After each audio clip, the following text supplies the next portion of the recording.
one question that keeps popping up every now and then is, when did God make the dinosaurs? According to God's account of his creation in Genesis chapter 1, he created day and night on day 1, he created the sky on day 2, he created land with vegetation on day 3, he created the sun, moon, and stars on day 4, then on day 5 he began to populate the earth with living creatures, beginning with the sea creatures and birds. In Genesis chapter 1, verses 24 and 25, God creates all the creatures that live on land. The NIV Adventure Bible says livestock, the creatures that move along the ground, and the wild animals, each according to its kind. This is where the dinosaurs come in. They fall into the categories of creatures that move along the ground and the wild animals. This is where students say, but people and dinosaurs can't live together because dinosaurs have sharp teeth and eat meat. Well, so do tigers, bears, wolves, and sharks, but no one seems to be too concerned about them. The Bible provides clues about all our friends with sharp teeth. 1 is diet, and 2 is animal behavior. Genesis chapter 1, verses 29 and 30 says, "Then God said, I will give you every seed-bearing plant on the face of the whole earth, and every tree that has fruit with seed in it. They will be yours for food. And to all the beasts of the earth, and all the birds in the sky, and all the creatures that move along the ground, everything that has the breath of life in it, I give every green plant for food." And it was so. These verses teach us that people and all animals used to be vegetarians. We all ate fruits, vegetables, and green growing things. That was our diet. Now on to the behavior. Genesis chapter 2 verse 19 says, "Now the Lord God had formed out of the ground all the wild animals and all the birds in the sky. He brought them to the man to see what he would name them. And whatever the man called each living creature, that was its name." The Lord God is talking about our Creator, and according to John chapter 1, verses 1 through 5, our Creator is Jesus. Before God the Son came to earth in human form, he walked and talked with Adam and gave Adam the privilege of naming the animals.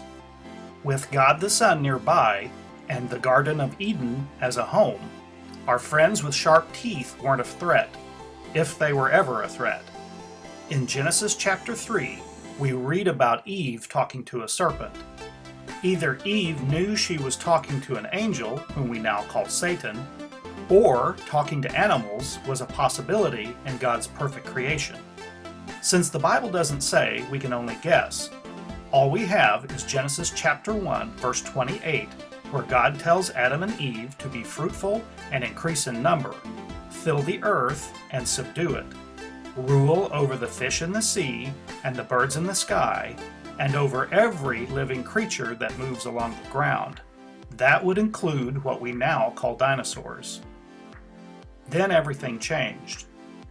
Genesis chapter 3 records how Adam and Eve disobeyed God and how sin entered the world.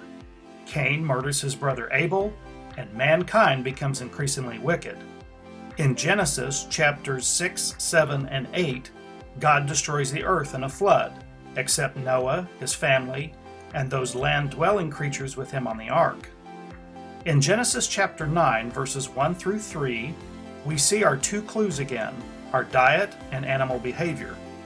After God tells Noah and his sons to increase in number and fill the earth, in verses 2 and 3 he says, "The fear and dread of you will fall on the beasts of the earth, and on all the birds in the sky, on every creature that moves along the ground, and all the fish in the sea. They are given into your hands. Everything that lives and moves about will be food for you. Just as I gave you the green plants, I now give you everything." These verses teach us that before the flood, all living creatures did not fear mankind. People and animals lived together peacefully in some form or fashion. Now, because of sin, we don't. In Genesis chapter 1, verse 31, it says, "God saw all that he had made, and it was very good." This statement could not be made if dinosaurs with sharp teeth were running around eating everything. The fossils and bones that we have today are left from the flood, and observational science provides evidence that dinosaurs and man did live together before the flood and after the flood, which means some of them were on the ark. Remember that we are all surrounded by the worldview of there is no God. The theories of evolution constantly paint this picture of these fearsome beasts that terrorized an ancient Earth. Observational science does not support these theories, but that is a video for another time. Right now, I would like to close with some verses from Isaiah chapter 11. Today we talked about Jesus being our Good Shepherd, and in our past series of Jesus the Healer, we learned that one of the reasons why he performed miracles was to show us that he intends to make everything right that has been broken by sin. Isaiah chapter 11 describes what will happen when our Messiah comes back and begins his rule on earth. Listen to what verses 6, 7, 8, and 9 say. The wolf will live with the lamb, and the leopard will lie down with the goat.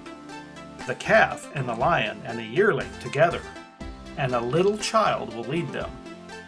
The cow will feed with the bear, their young will lie down together, and the lion will eat straw like the ox.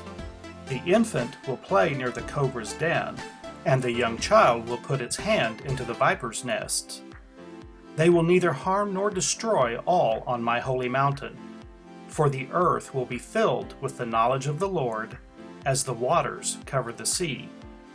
This is a picture of God's perfect creation, the way he intended it to be. Revelation chapter 21 verse 1 says that there's going to be a new heaven and a new earth because the first earth has passed away. So, if you're a follower of Christ, it's quite possible we're going to see our dinosaur friends again.